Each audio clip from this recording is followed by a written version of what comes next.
kind God, ever faithful God, ever wonderful God, ever awesome God, ever perfect God. Glory be to your holy name. We acknowledge and confess your goodness this morning.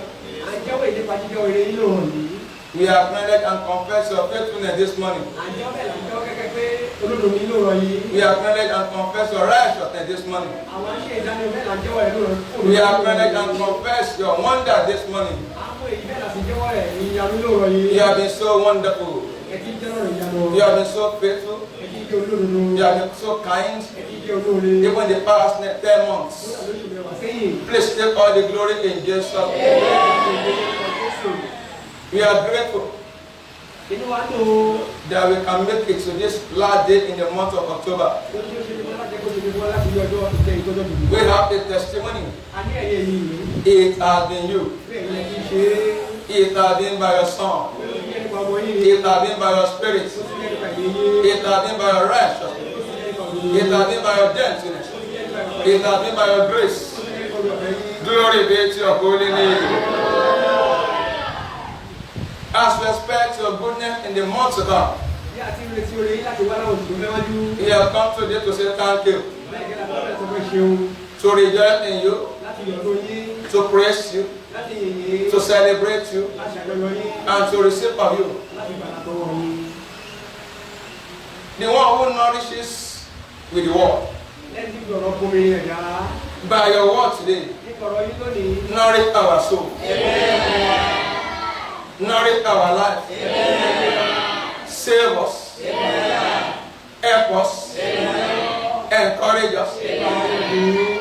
Where it is necessary, please, Daddy, rebuke us. Let your best come out of our lives. The worst of sorrow, let's end today. Let the best of your job take over our life and destiny. Thank you, Father. For in Jesus' precious name we are praying.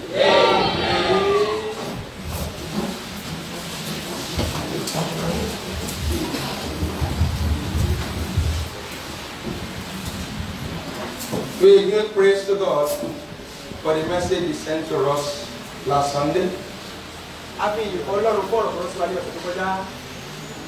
So as to help us in the area of creating space for God. To keep on living a life without sorrow. Lord, last week taught us how to keep on rejoicing even in difficult situations.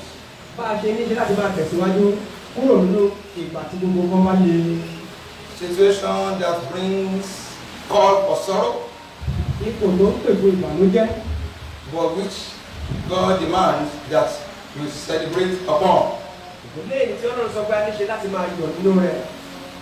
Is what the Lord helped us with last Sunday. So as to keep the tide of rejoicing, a life of joy without sorrow, in addition or in continuation to what we were taught last week. Let us turn our Bible this morning to Philippians chapter number 4. Even as we consider just one verse number 4 as well. Philippians chapter 4 verse 4.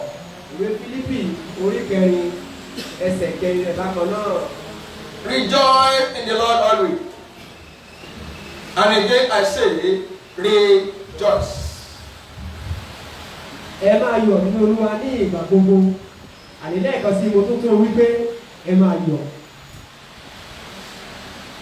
Rejoice in the Lord always.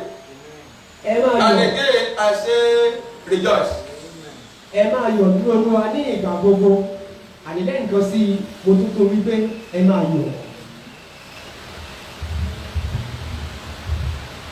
The title of the message is Rejoice Always. Àkòrí ọ̀rọ̀ fún alóòrọ̀ yìí ó ní pé kí a máa yọ̀ ní ìgbà gbogbo. Rejoice always. Ẹ máa yọ̀ ní ìgbà gbogbo.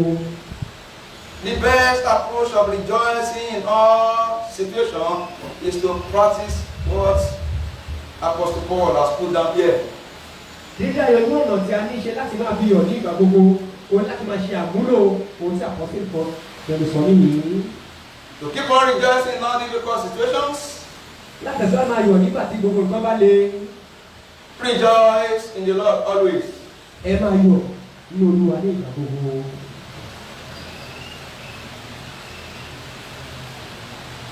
Rejoice again and again. Ẹ máa yọ̀ síwájú àti síwájú sí i. When things comes as expected, nígbà tí nǹkan bá wá gẹ́gẹ́ bá ti ní ilé rò. Rejoice in the Lord. Kí a máa yọ̀ nínú Olúwa. When things come as unexpected, nígbà tí nǹkan bá wá ní ọ̀nà tá ò ní lérò bó lè gbà wá. so as to sustain the tide of joy. Láti lè dẹni ìgbérònú ní tí ṣe ti ayọ̀. Rejoice in the Lord. A ní ṣe láti máa yọ̀ nínú Olúwa. Rejoice in His mercy. Rejoice in the mercy of the Lord. Yíyọ̀ àní nínú àánú ti Olúwa. Rejoice in His righteousness. Yíyọ̀ nínú ìṣe òdodo rẹ̀. Rejoice in His goodness. Yíyọ̀ nínú ire rẹ̀. Rejoice in what the Spirit is saying. Ẹ máa yọ̀ nínú tí ẹ̀mí ń sọ. Rejoice in His move. Ẹ máa yọ̀ nínú ìrìn rẹ̀. Rejoice in His caution. Ẹ máa yọ̀ nínú ìkìlọ̀ rẹ̀. Rejoice in His blessing. Ẹ máa yọ̀ nínú ìbùkún rẹ̀. Rejoice in His righteousness. Ẹ sì máa yọ̀ nínú òdodo rẹ̀. Rejoice on things of His Spirit. Ẹ máa yọ̀ nínú ohun tí tẹ̀mí. Rejoice in His wisdom. Ẹ máa yọ̀ nínú ọgbọ́n rẹ̀. Rejoice in His counsel. Ẹ máa yọ̀ nínú ìmọ̀ràn rẹ̀. Rejoice in the fruit of the Spirit. Ẹ máa yọ̀ nínú èso ti ẹ̀mí. Rejoice in meekness. Ẹ máa yọ̀ nínú ìwà pẹ̀lẹ́. Rejoice in gentleness. Ẹ máa yọ̀ nínú ìwà tútù. Rejoice in peace. Ẹ máa yọ̀ nínú àlàáfíà. Rejoice in patience. Ẹ máa yọ̀ nínú sùúrù yìí. Rejoice in all prayers of Christ Jesus. Ẹ máa yọ̀ nínú owó ṣe ti ìṣúra Kristi Jésù. Rejoice in power. Ẹ máa yọ̀ nínú agbára. Rejoice even in suffering. Ẹ máa yọ̀ kó dànù ìyà ní jíjẹ. When you are suffering for the sake of Christ Jesus. Nígbà tí ẹ bá ń ìyà látàrí Jésù Kristi. So as to keep on rejoicing. Láti máa yọ̀ síwájú sí i. Go ahead and rejoice. Ẹ tẹ̀síwájú láti máa yọ̀. Why is the Lord asking you and I this morning to rejoice always? Èyí ṣe tó lọ́dọ̀ rọ̀ mi àtẹ̀yìn láti máa yọ̀ nígbà gbogbo. So that we can rejoice evermore. Kí a bá lè máa yọ̀ síwájú sí títí láyé. That is what the Lord commanded through Apostle Paul, as documented in 1 Thessalonians chapter 5 verse 16. 1 Thessalonians chapter 5 verse 16. Èyí ni ojú Ọlọ́run gba ẹnu àpọ́sítélì fún ọ̀pọ̀ nínú ìwé Tẹsalóníkà kìíní. Very short, ẹsẹ̀ ìkẹrìndínlógún. short, precise, concise, and powerful scripture. Rejoice evermore. Ọ̀rọ̀ tó kúrú tó sì jẹ́ ṣókí tí ó sì lágbára ni tí ó sọ wípé ẹ máa yọ̀ títí láyé. Anyone who will rejoice evermore Lẹ́nikẹ́ni tí ò bá máa yọ̀ títí láyé. must rejoice in the Lord always. Yóò ní ṣe lá máa yọ̀ ní Olúwa ní ìgbà gbogbo. I pray Gbogbo aládùúrà. this scripture will fulfill every area of our lives. Ẹsẹ̀ ọ̀rọ̀ yìí yóò mú ìmúṣẹ bá gbogbo àyíkọ́ The ọ̀hún wa. testimony of rejoicing evermore Ẹ̀rí pé kí a máa yọ̀ títí láyé. shall be our Lord in Jesus' name. Yóò máa jẹ́ ètò wa lórúkọ Jésù. Secondly, we have been encouraged this morning Ní ìlànà kejì mẹ́ta tó gbà níyànjú lọ́rọ̀ yìí. to rejoice in the Lord always, Láti máa yọ̀ ní Olúwa ní ìgbà gbogbo. so that we can have the testimony of everlasting joy over sorrowful situations. Kábà lè máa ní ẹ̀rí ayérayé ní níní lórí gbogbo kò tó bá ń bani nínú jẹ́. Rejoice in the Lord always, Ẹ máa yọ̀ ní Olúwa ní ìgbà gbogbo. so that you can have testimony of joy, or you can have everlasting testimony of joy over all sorrowful situations. Kẹ́bà lè máa ní ẹ̀rí ayọ̀ níyọ̀ lórí gbogbo tí bá ń bani nínú jẹ́. And it is promised us in Isaiah 61 verse 7. Gẹ́gẹ́ bó ti ṣe ìlérí fún wa ní òwúrọ̀ ẹsẹ̀ orí kọkànléní ọgọ́ta ẹsẹ̀ kejì. Isaiah 61:7. Ìwé òwúrọ̀ ẹsẹ̀ orí kọkànléní ọgọ́ta The ẹsẹ̀ Bible kejì. says, "For your shame you shall have double, and for confusion they shall rejoice in their portion. Therefore in their land they shall possess the double. Everlasting joy shall be unto them." Ní ipò ìtìjú yín ẹ ó ní ìṣẹ́gun méjì àti ní ipò ìdààmú wọ́n yọ̀ nínú ìpín wọn nítorí wọ́n ní ìṣẹ́gun méjì ní ilẹ̀ wọn ayọ̀ àdékẹ́gbọ́dọ̀sì bẹ̀tì wọn. The kind of joy that God has in store for you and I is everlasting one. Irúfẹ́ ayọ̀ lè gbọ́dọ̀ ní fún èmi àtẹ̀yìn tí ayérayé ní ṣe. And to keep on flowing in this everlasting joy, Láti wá tẹ̀síwájú nínú àṣọ̀nù ayọ̀ ayérayé yìí. we have to rejoice in the Lord always. A ó ní ṣe láti máa yọ̀ ní Olúwa ní ìgbà gbogbo. And thirdly, Kókó kẹta. we are being encouraged to rejoice always this morning À ń gbà níyànjú láti máa yọ̀ ní ìgbà gbogbo lọ́wọ́ yìí. as a practical way of preparing for the endless kingdom of our Lord. Gẹ́gẹ́ bí ìlànà ìgbáradì dé èyí ni ìṣèjọba ayérayé ti Ọlọ́run wa. We have an endless kingdom of Jesus Christ ahead of us. A ní ìjọba léyìí tí olùlópe ti Kristi Jésù níwájú wa. A kingdom without sorrow. Ìjọba tí ò ní ìbànújẹ́. A kingdom without money. Ìbànújẹ́ tí ò ní owó. A kingdom without tears. Ìbànújẹ́ tí ò ní omijé nú. A kingdom without anguish. Ìbànújẹ́ tí ò ní ìpayà nú. A kingdom without pain. Àní ìjọba tí ò ní ìrora. In preparedness for that kingdom, Lórí ìgbáradì wa fún ìjọba náà. we have to rejoice always. A ní ṣe láti máa yọ̀ ní ìgbà gbogbo. The kingdom of God ahead of us is a kingdom of rejoicing. Ìjọba náà níwájú wa ìjọba yíyọ̀ ní yíyọ̀ ní. And we must begin to put it in practice. A sì gbọdọ̀ bẹ̀rẹ̀ sí fi sójú ìṣe. Anything that negates rejoicing Ohunkóhun ló gbé lè máa tako yíyọ̀ ní ayọ̀. shall cease in Jesus' name. Àyè yóò dá ayé kó wa lórúkọ In Jésù. Revelation chapter 21 verse 3 to 4. Revelation 21 verse 3 to 4. Ìwé fi orí kọkànlé ní ogún ẹsẹ̀ kẹta síbẹ̀ ni. It is written, Akọ pé "And I heard a great voice out of heaven saying, Behold, the tabernacle of God is with men, and he will dwell with them, and they shall be his people, and God himself shall be with them, and be their God." Verse 4. "And God shall wipe away all tears from their eyes, and there shall be no more death, neither sorrow, nor crying, neither shall there be any more pain, for the former things are passed away." That is the kingdom of Christ ahead of us. èyí ni ìjọba Kristi tó ń bẹ wájú wa To be worthy, láti jẹ́ ní ìkàyẹ. we have to start rejoicing in the Lord now. A ní láti bẹ̀rẹ̀ sí yọ̀ ní Olúwa láti bá yọ̀. When and if we do, Nígbà tí àti tá a bá ṣe é, it is a practical way of preparing for that kingdom. ọ̀nà àfihàn wípé gbọ́ pé à ń gbáradìde ìjọba náà ni. Nothing and no one Kò sí ọkọ tàbí ẹnikẹ́ni is able to disconnect us from that kingdom in Jesus' name. tí yóò ṣe mú láti yà lọ́pẹ́ ìjọba bẹ́ẹ̀ lórúkọ Jésù. Say a louder amen.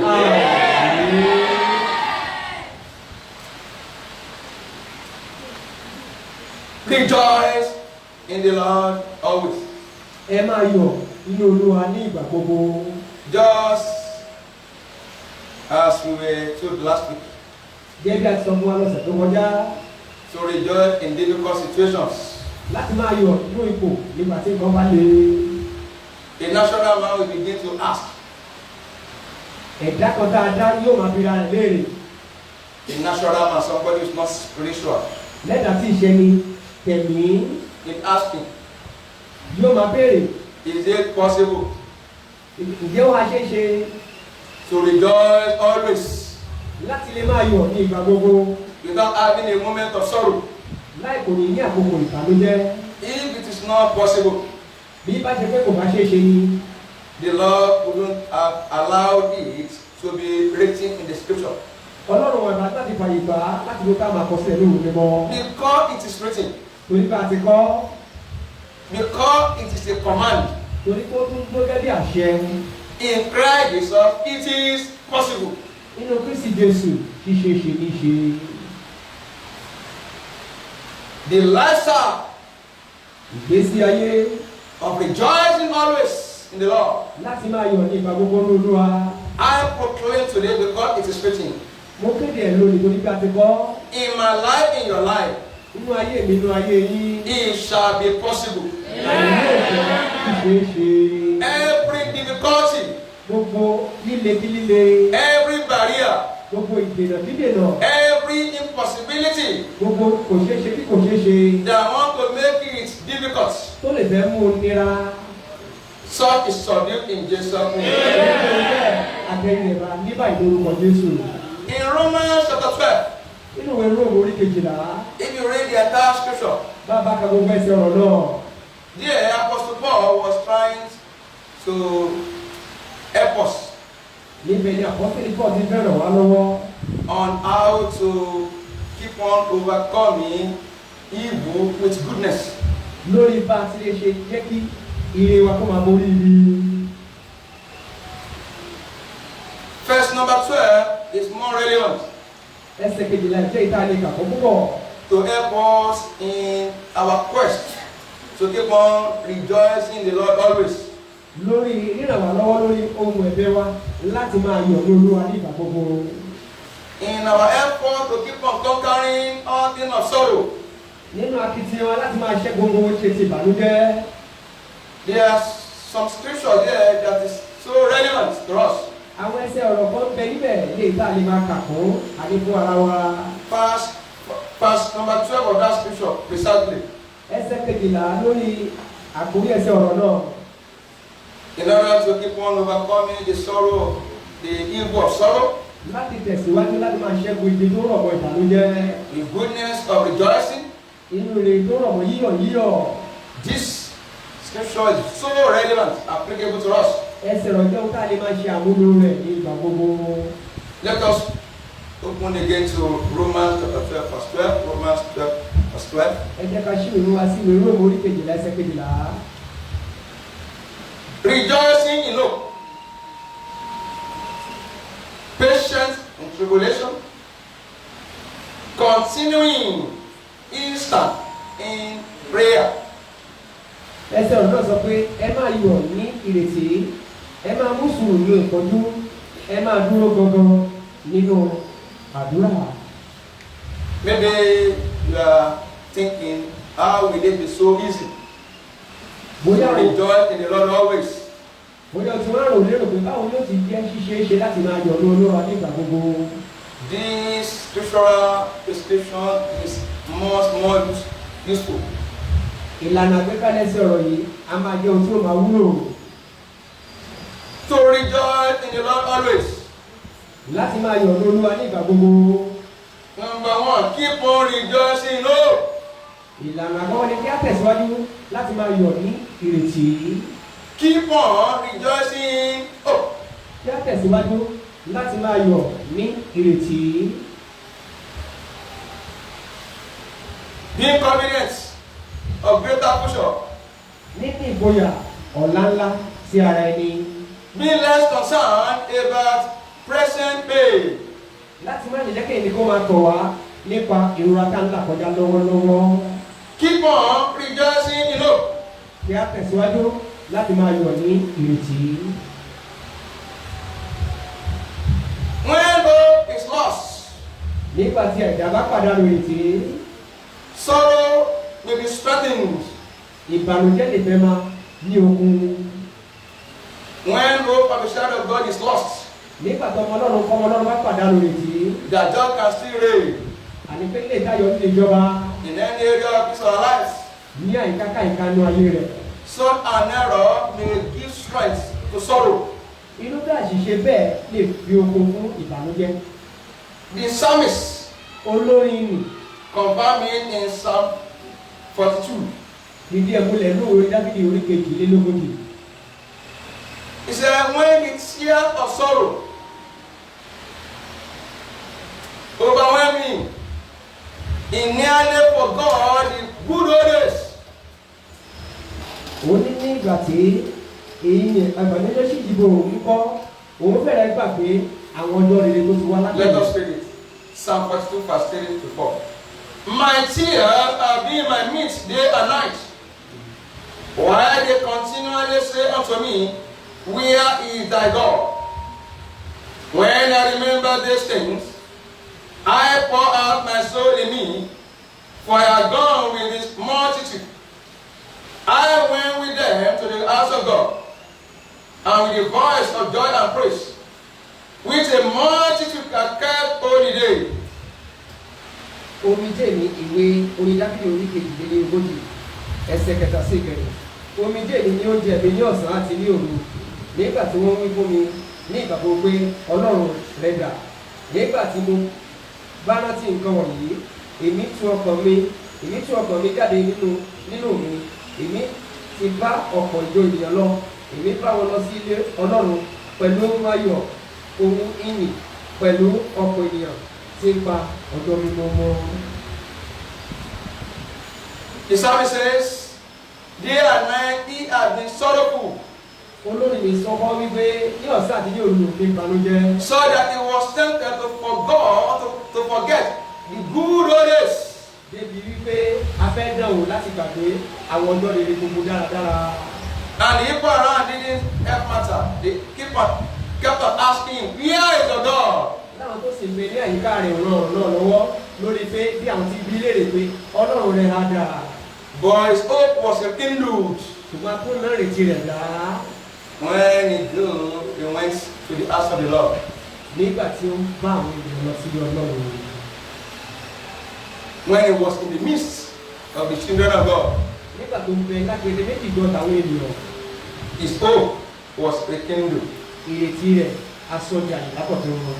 As we are here this morning, Bá ti bẹ ní ìlú ọ̀rọ̀ yìí. joining the children of God to celebrate Jesus. Tí a ń darapọ̀ pẹ̀lú àwọn ọmọ náà ṣe àjọyọ̀ Jésù Kristi. Is your hope negatively affected? Ìrètí wa ti ní ìrírí àkóbá lọ́nà òdìgbé. Have you lost hope? Àbótí wa padà lórí ti ní. Due to the pains we are passing through. Sí ipa ìrora lẹ́yìn tó ń la kọjá. Due to the sorrow of your heart. Jẹ́ sí ipa ìbànújẹ́ tí ọkọ rẹ. In the presence of God. Ní iwájú Ọlọ́run. His fullness of joy. Ní ìpínlẹ̀ ayọ̀ abá wà. The joy of the Lord associated with God's presence this morning. Ayọ̀ tí Olúwa tó rọ̀ kò wíwà níwájú rẹ̀ lówùrọ̀ yìí. We eliminate that sorrow. Èyí ìbànújẹ́ náà mi. Whatever hope you have lost.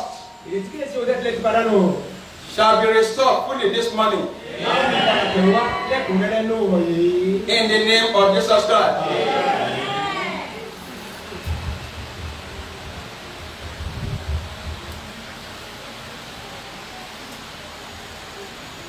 To keep on rejoicing in the Lord.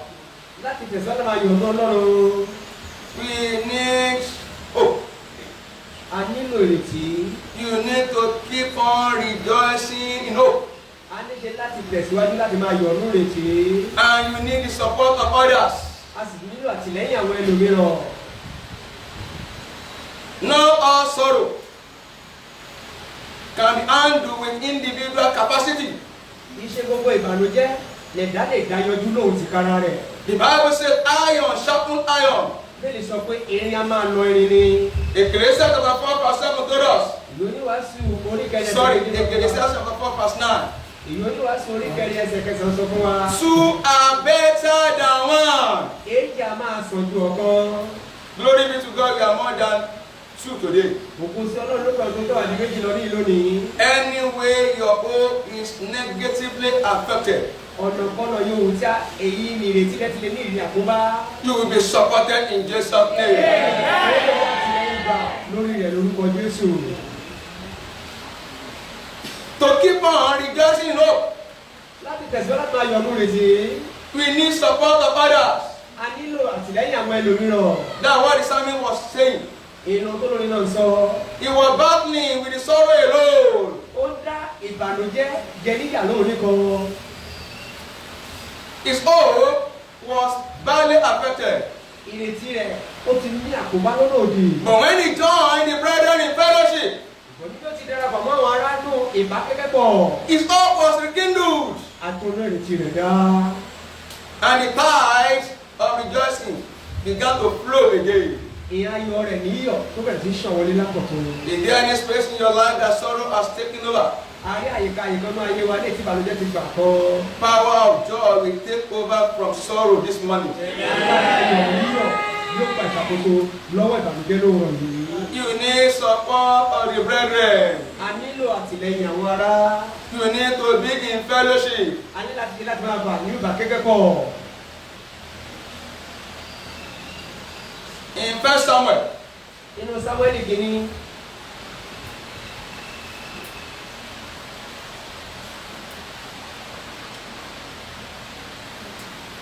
chapter 11. orí kọkànlá.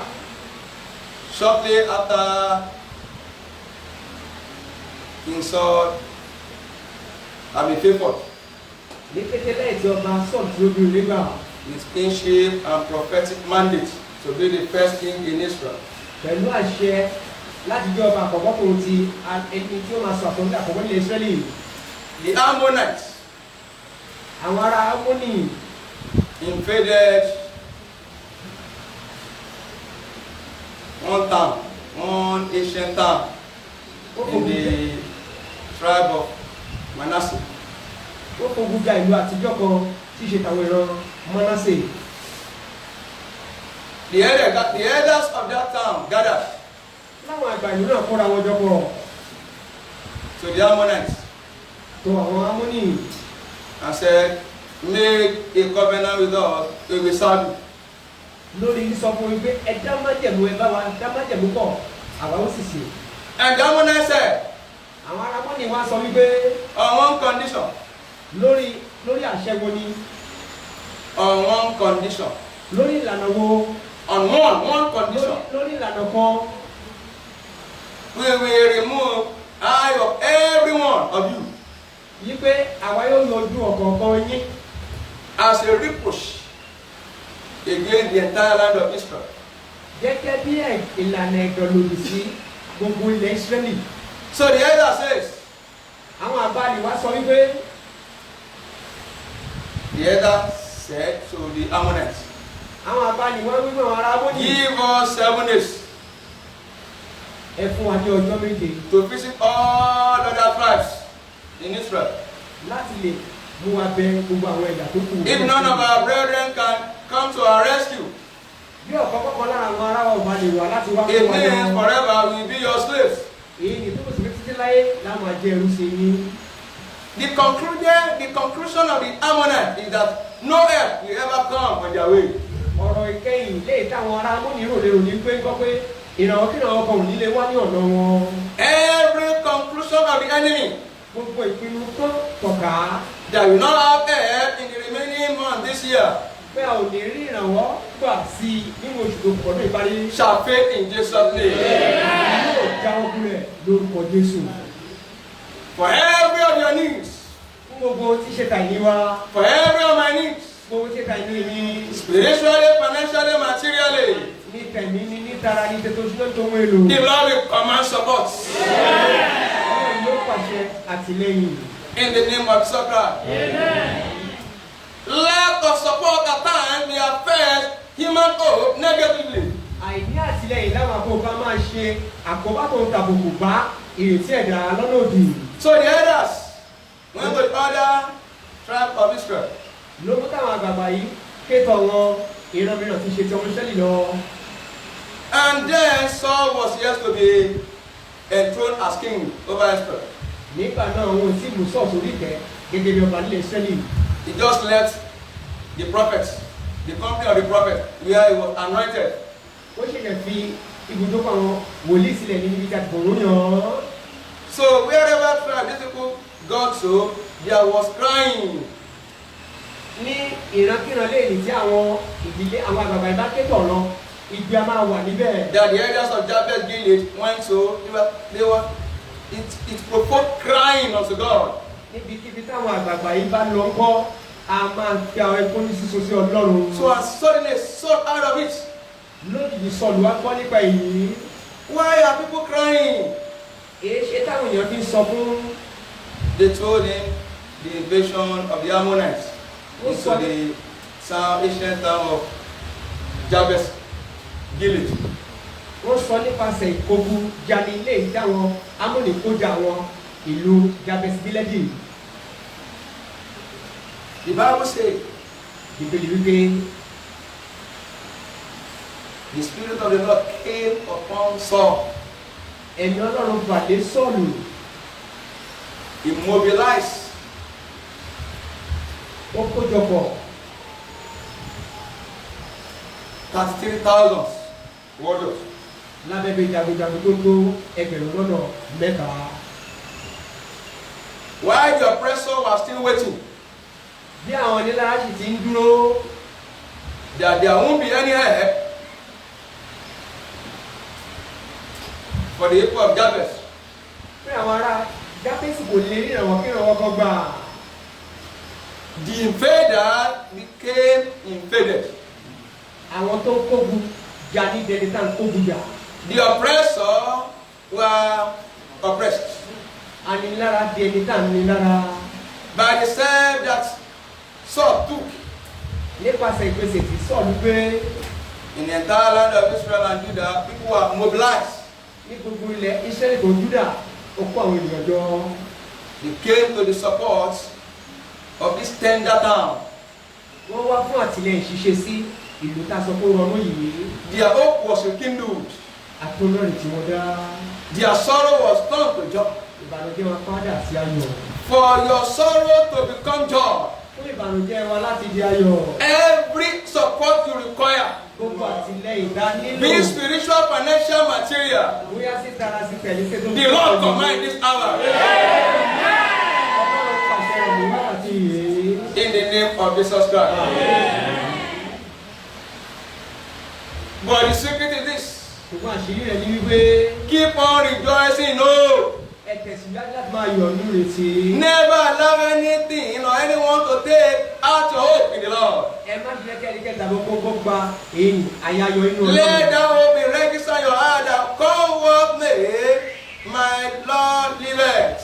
Ẹ jẹ́ kí ìrètí mi kí ó máa bẹnu àyà yín pé lórí bí ó ti wù kó rí o, Olúwa mi bẹ láàyè. My Redeemer lives Olùdáde mi wà láàyè. and is too faithful to fail me. Ó sì wá di Ọlọ́run púpọ̀ jùlọ láti já mi kulẹ̀. Secondly, Ìlànà kejì in Romans 12:12 that we read, nínú ìwé Ró orí kejìlá ẹsẹ̀ kejìlá ní káàkà. in that prescription by Paul, Nínú àkọsílẹ̀ táwọn rí kà nípasẹ̀ Pọ́ọ̀lù náà. the second aspect says, Ẹ̀yà kejì rẹ̀ sọ wípé be patient in tribulation. ẹ máa mú sùúrù nínú ìpọ́njú. Be patient in tribulation. Ẹ máa mú sùúrù nínú ìpọ́njú.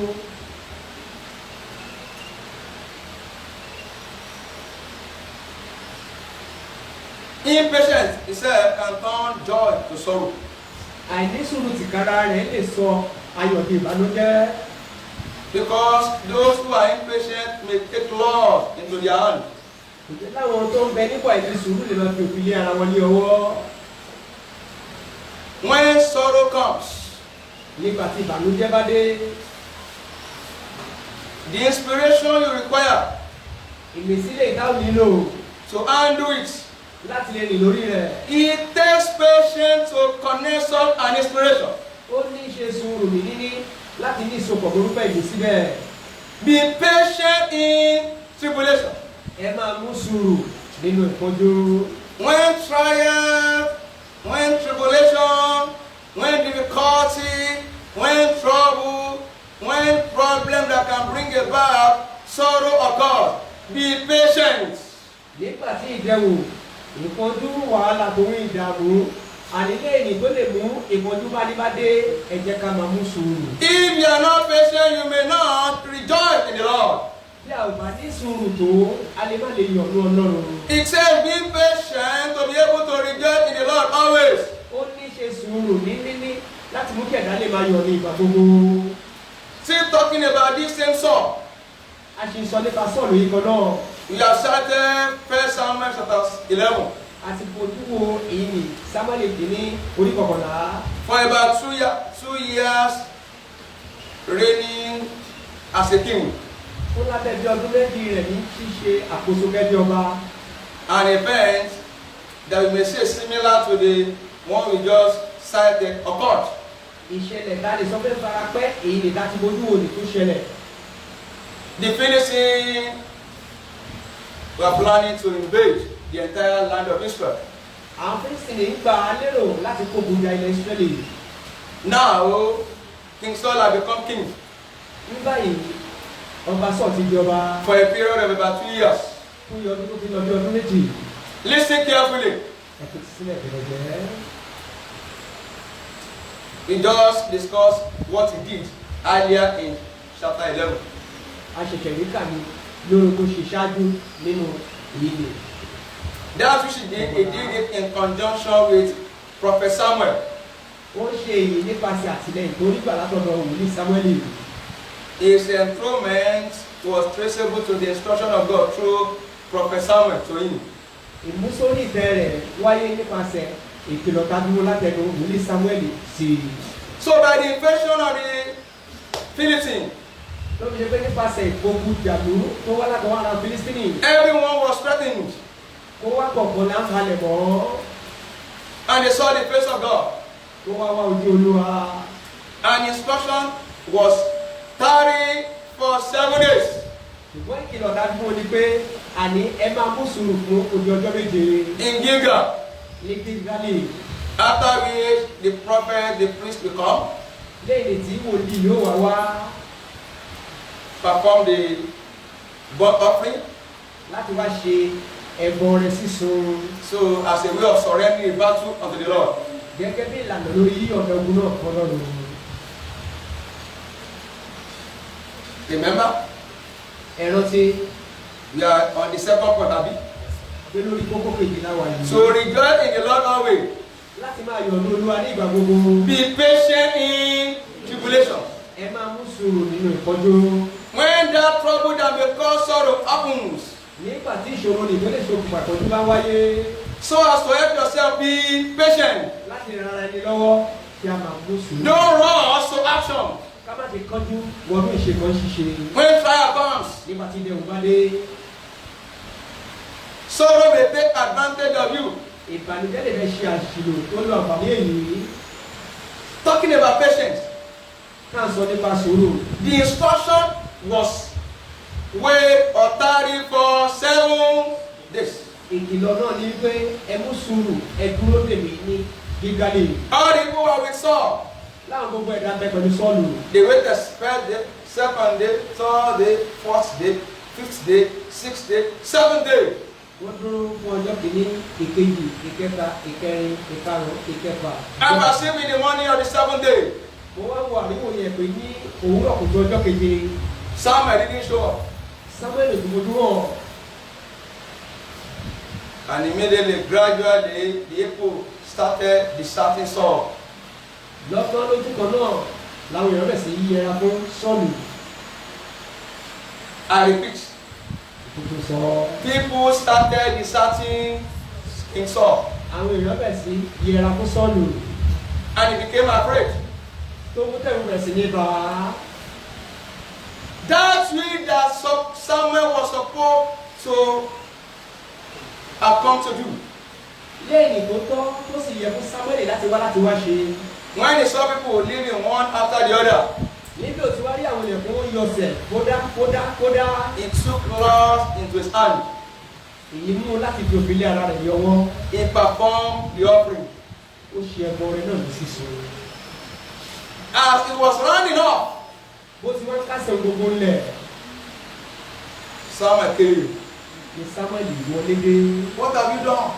Tóun tó dúró kí lóun tó ṣe yìí. When people are deserting me, Nígbà táwọn èèyàn bẹ̀rẹ̀ sí fi mí sílẹ̀. brethren, there is a lesson for you and I to learn this morning. Ara lọ́kùnrin lóbìnrin wa ẹ̀kọ́ bẹ fún wa láti kọ́ gẹ́gẹ́ ẹ̀kọ́ lóòrọ̀ yìí. In your sorrowful situation, Nínú ipò ìbànújẹ́ wa. who is deserting you? Tálàwọ̀ ẹni tó ń kọni sílẹ̀. Who is deserting you? Tálàwọ̀ ẹni náà tó ń kọni sílẹ̀. Now misleading you to take laws into your hand. Nígbà tó fẹ́ máa ṣe ní lọ́nà nípa fífi òbí ara ní yọwọ́. As long as God has not forsaken you, Ní ìgbà tí Ọlọ́run ò bá ti kọ̀ ọ́ sílẹ̀. keep on being patient.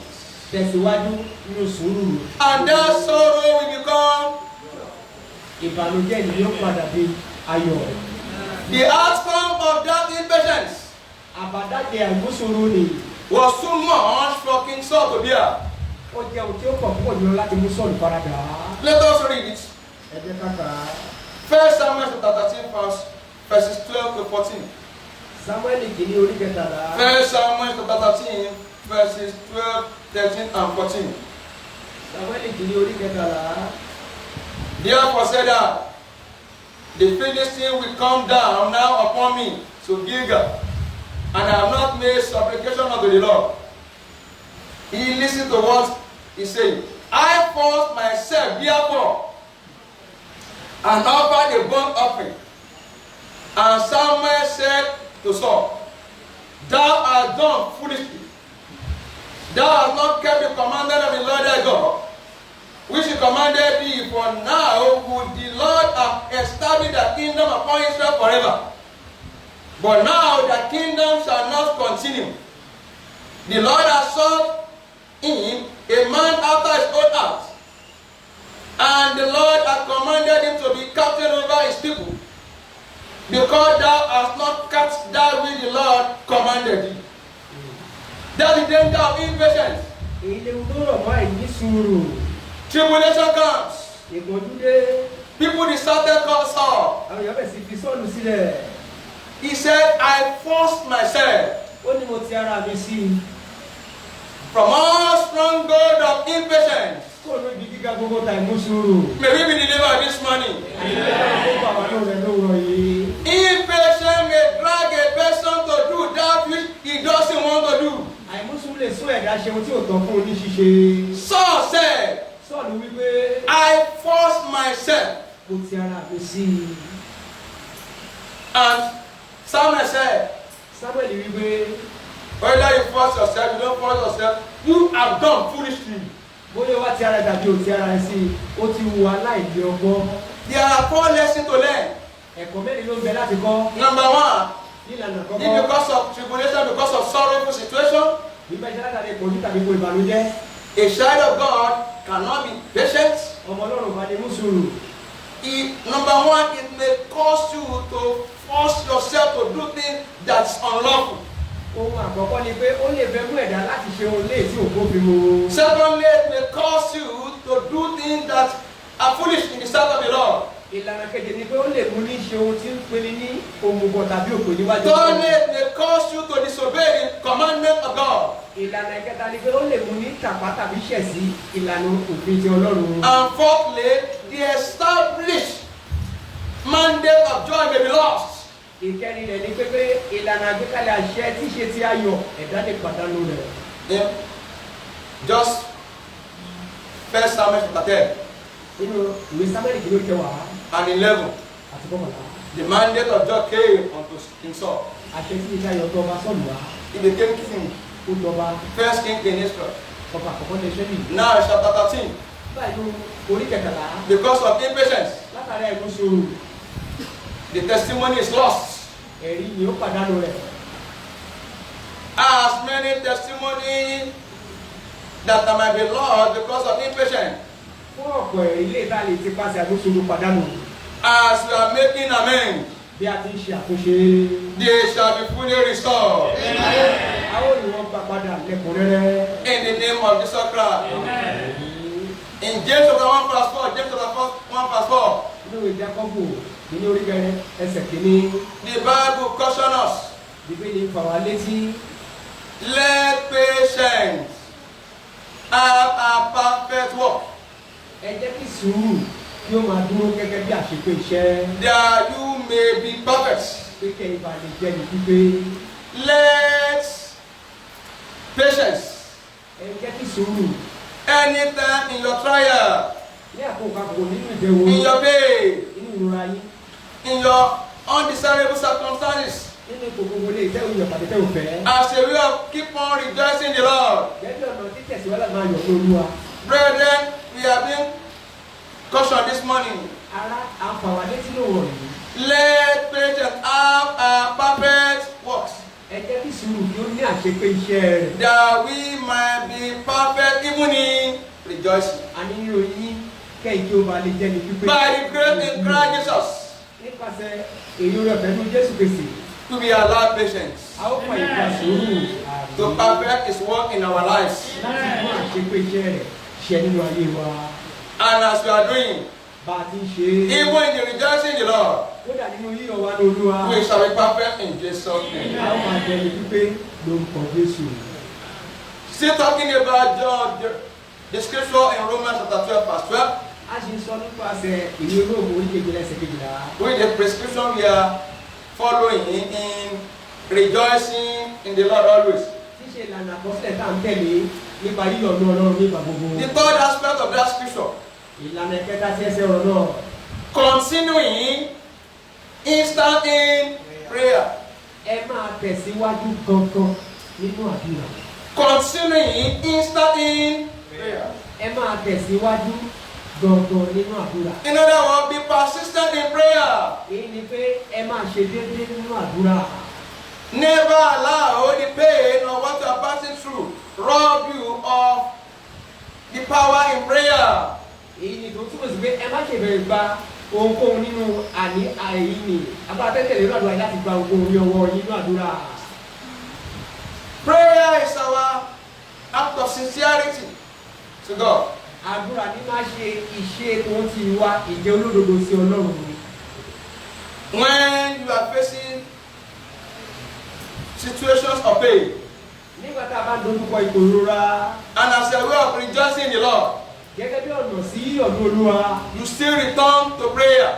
a ṣe padà sínú àdúrà. It shows that you are sincere with God. Èyí ni bí wọ́n wípé à ń jẹ́ olódodo sí Ọlọ́run ni. It shows that you have recognition for the Almighty God. À ń ṣe àfihàn èyí ṣe pé à ń ṣe ìdánimọ̀ Ọlọ́run lórí ipò yìí. It's an acknowledgement of your own helplessness, Ó tún jẹ́ jíjẹ́wọ́ ìlànà wípé ajálà ìlera wọ̀ nínú inability, nínú àìní agbára. weakness, and feebleness. Àìní okun tó ń ti àìní agbára. When a situation that is bringing sorrow occurs, Nígbà tí kò tó mú ìbànújẹ́ bá ń wáyé, and the shadow of God fail to pray, kọ́mọ Ọlọ́run ti kùnà àdúrà gbígbà. in a way you are communicating to God that I can handle it on my way, on my own way. Lọ́nà kan bí hàn Ọlọ́run pé a lè dá ṣe láwa tìkára wa ni. Except you have not given your life wholly to Jesus. Àyàbí tí a bá ti fi ayé wa fún Jésù pátápátá tán. There is no situation you can handle on your own. Kò sí kòkòrò tá a lè dá tán láwa tìkára wa.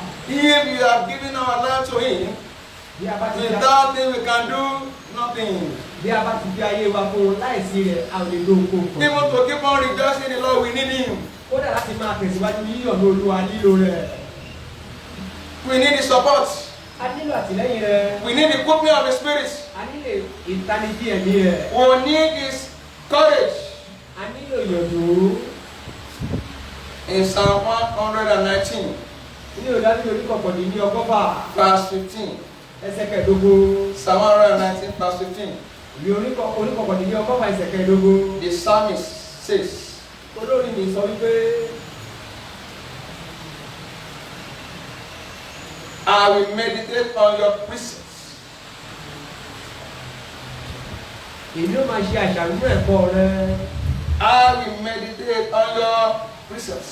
Èmi ó máa ṣe àṣàrò nínú ẹ̀kọ́ rẹ̀. For us to persistent in prayer, Fún wa láti lè tẹ̀síwájú nínú àdúrà. you need to encourage your life with the truth of the Word of God.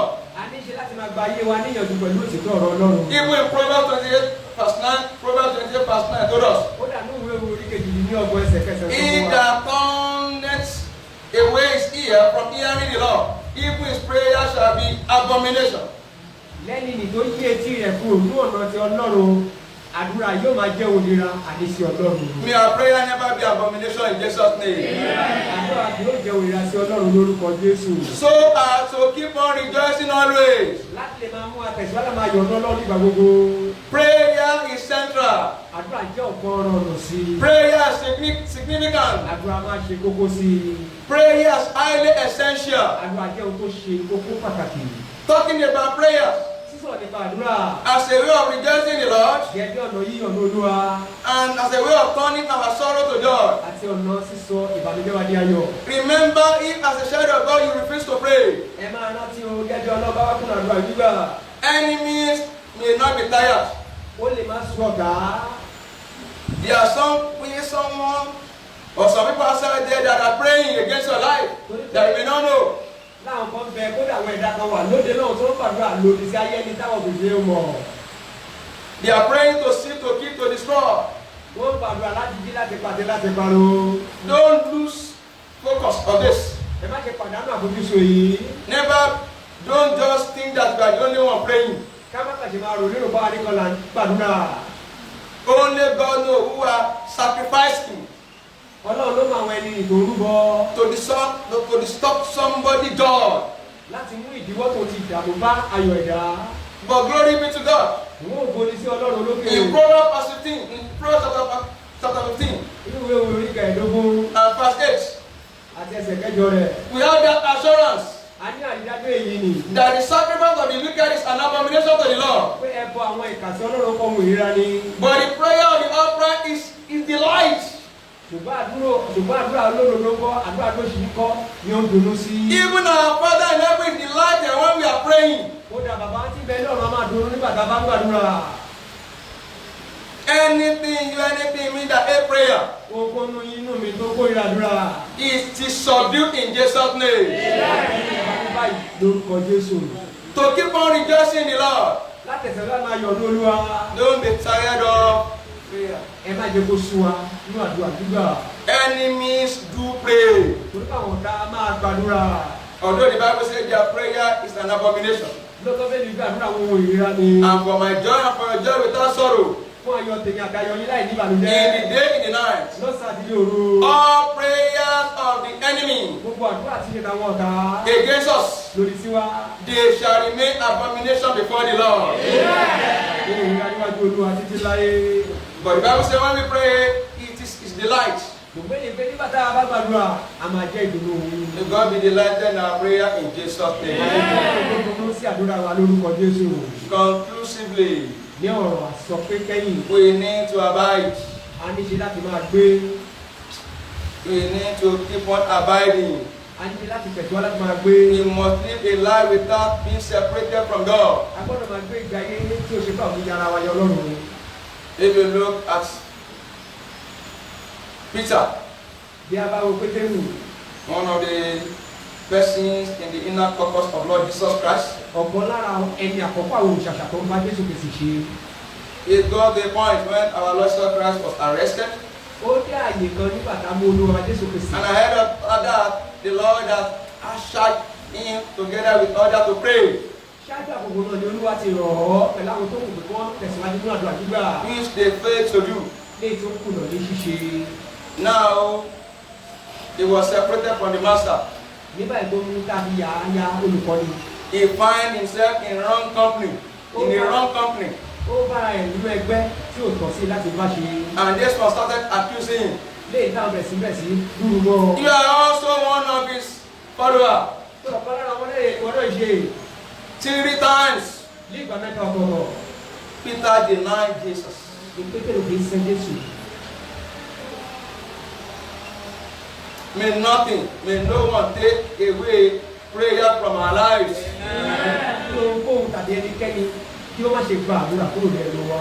If you fail to remain abiding in him, Bí a bá kùnà láti máa gbé inú rẹ̀, that temptation to deny him may come. ìdẹ̀wò láti ṣẹ́ lè kọ́ni wá. But glory be to God Yóò gbóni sí Ọlọ́run that Peter came back to his senses. pé àṣẹwàṣẹ̀wòye Pétérù ṣí. The Bible says he had a godly sorrow to a repentant, Bíbélì sọ pé ó ní ìbànújẹ́ tí Ọlọ́run sì rò lókè àdá. and it was accepted unto him. A sì ṣe àkọsílẹ̀ àtẹ́wọ́gbà látọwọ́ rẹ̀. Judas Iscariot, on the other hand, Júdásì gbọ́dọ̀ ní àmìràn. he didn't deny Jesus, but he did not only deny Jesus, he betrayed him. Kò sẹ́ Jésù Kristi kì í ṣe kó sẹ́ nìkan ni.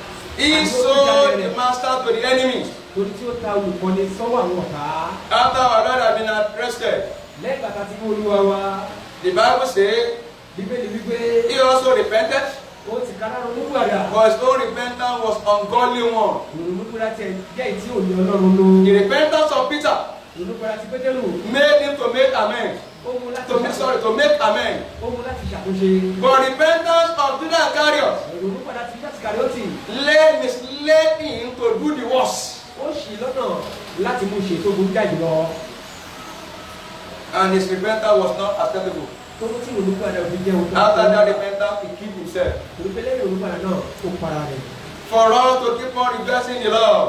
Fún wa láti bẹ̀rẹ̀ lọ́dún máa yọ̀ ní Olúwa. That's the only situation that you may experience something like sorrow. Èyí ni kò mọ́jú ká lè ní ìrírí ìbànújẹ́. Godly sorrow to repentance. Jẹ́kájẹ́ kí olùpadà tó ń ṣe okùnfà. Not that it leads to doing the worst. Ìdí pé kó tún sún wa ṣe tó burú já ìdòwò. Maybe somebody has done something that he doesn't want to do. Bóyá ẹnìkan ṣe ọkọ tí ò fẹ́ láti ṣe. Instead of him to repent and restrict his way, God have mercy on me. And a few hours later, he performed the worst. Somebody had just stolen. Somebody just stole him. Came back to the sense, this means he has done it bad. Father have mercy on me.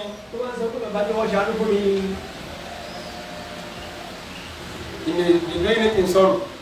As long as after that act, he still go ahead to perform another act of theft. Such a sorrow is an ungodly sorrow. Ṣùgbọ́n nínú ìgbà tó bá ṣe pé lẹ́yìn ìgbà sọ pé ó ti dín nǹkan ní nǹkan yìí kan kò bá tó padà láti lọ ṣe àtúnṣe tó lè pé ó tún padà láti máa lọ mú gbogbo ìwà bẹ́ẹ̀ ni ẹ̀dá bẹ́ẹ̀ gbọ́ kò ní lè bọ́ nínú ìbànújẹ́. In Psalm 61, nínú Dáfídì oníkọ̀ọ̀kọ̀lé ní ọgọ́ta.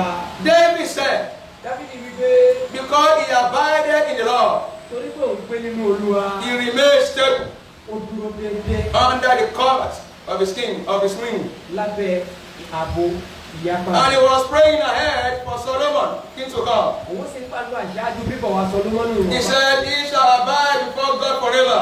Ó ní òun yóò máa gbé níwájú Olúwa títí láé. And oh, prepare mercy and truth, Àní pé òun sì ń bèrè fún àánú àti òtítọ́. which may preserve him. Léèní tí ó pa á mọ́. That's Psalm 61 verse 7. Èyí ní orí Dáfídì. If we abide in the Lord, Àwọn yóò máa gbé nínú Olúwa. if we abide in the Lord, Ìyá bá gbé nínú Olúwa. the mercy and truth we require Àánú tó tòbí tó ta nílò. to keep on rejoicing in the Lord Láti ẹ̀fọ́ máa yọ̀ ní Olúwa. shall be given unto us. A ó fi fún wa. Wherever mercy and truth Níbi tí àánú àti òtítọ́. are reigning, Tí wọ́n bá ti ń jọba. joy shall stay. Ayọ̀ yóò dúró láyìíká bẹ́ẹ̀. Joy shall stay. Ayọ̀ yóò dúró déédéé. That grace we require Olú ọ̀fẹ́ tá a nílò. to keep on abiding in the Lord, Láti ẹ̀fọ́ máa gbé nínú Olúwa. abiding in rejoicing, Ká máa gbé nínú yíyọ̀. abiding in praising Him, Ká máa gbé nínú yíyìn. abiding in obeying Him, Láti máa gbé nínú ìgbọràn sí. abiding in loving Ká Him, máa gbé nínú fífẹ́. abiding in serving Ká Him. máa gbé nínú sísìn. May we have in Jesus' name. And as we keep on abiding, Láti tẹ̀síwájú láti máa gbé nínú rẹ̀. mercy and truth in Christ Jesus, Àánú tó tòṣì lọ́dún Kristi Jésù. we reign in our lives, Yóò máa jọba láyé wa. we reign in our homes, we reign in His church, we reign in our land, and our joy, Ayọ̀ wa. no one will take away. So shall it be. Bẹ́ẹ̀ gẹ́gẹ́ ni yóò rí. In Jesus' name. Yóò rí ọba ti Jésù. We praise Him everlasting to everlasting. We praise Him from everlasting to everlasting. We praise Him from everlasting to everlasting. We will praise Him from everlasting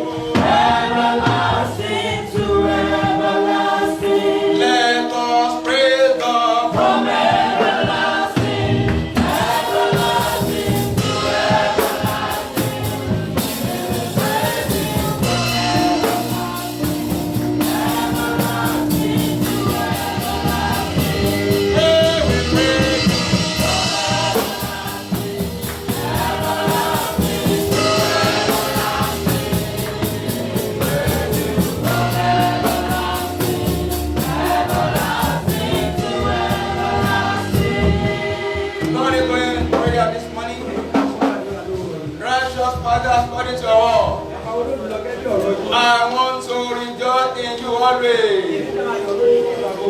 I want to praise you in all circumstances. I want to rejoice in you. The mercy and truth that I require.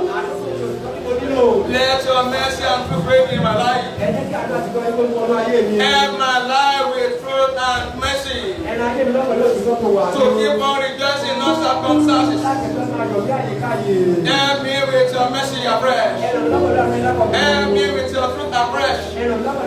Mercy and truth. I want to rejoice in you forever. Preserve me with your mercy. Preserve me with your truth. Uphold me, Lord. I want to keep on rejoicing, oh. By your mercy and truth, help me, Lord. Help me, help me, help me. Help me, Lord. Help me to keep on rejoicing, oh. That my hope will not be lost to the enemy. My hope will not be lost to its frustration. My hope will not be lost to failure. My hope will not be lost to pain. My hope will not be lost, God. I hope in that kingdom that's ahead of me. Kingdom of Jesus Christ. Kingdom without tear, kingdom without pain. As I prepare, Lord, let your mercy sustain me. Let your truth sustain me. In the name of Jesus Christ, I need to be patient. Even in the tribulation. Mercy and fruit. To always be patient in tribulation. Release to me this money, Lord. Release to us this money. Mercy and truth, Lord. To remain patient in all tribulation. In all circumstances of pain. Father, give unto us. Give unto us, give unto us. Give unto us. By your mercy and truth. Strengthen our prayer, Lord. Strengthen our prayer life. To remain relevant. Even in prayer. In rejoicing always. In the name of Sakra. Cry for fresh mercy and truth this morning. Let your mercy and truth sustain me, enable me, help me, empower me to keep on rejoicing in you. In the name of Sakra. All the contrary prayer of the enemy against my life of joy, let their prayer remain abomination on your side.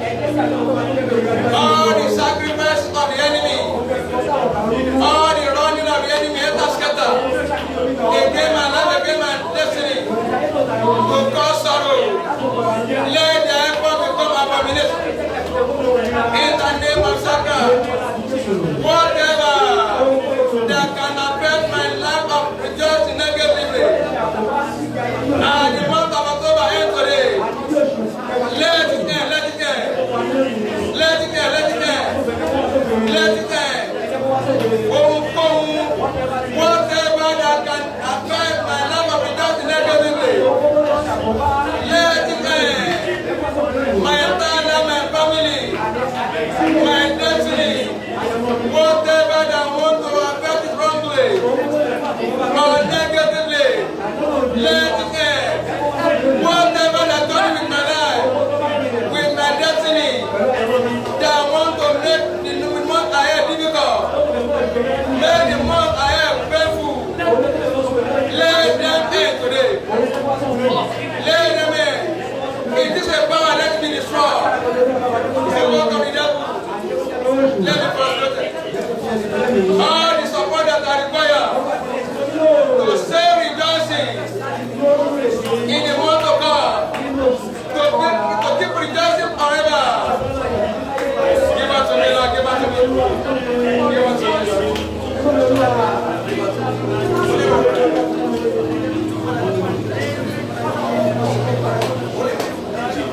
In Jesus' mighty name we pray. Yeah.